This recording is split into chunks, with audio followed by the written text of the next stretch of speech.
Слизам на центъра, слънцето пече. Го разгледа лошо майче, иска фрапе. Джапанки учила плажна философия. Във Варна лятото е като религия. На Рапонгил барманът ми вика какво става. Някой пак разправя как сезона започва. Туристите снимат всяка палма и котка. Местните знаят къде е ефтимата водка.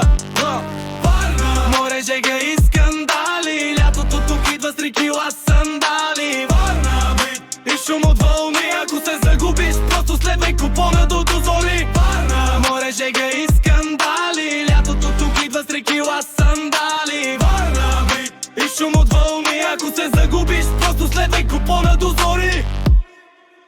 Морската градина, половината град. Едни тичат здравословно, други търсят бар. Някой свири китара, друг продава балони, а трети обяснява как ще стане милионер от биткоини. Нощка рай, плажа басът удря силно. Някой пак се кълне, че ще пие само бира. После стават 5, 6, 7, кой ги брои. Във Варна времето по купони се мери. Варна море, жега и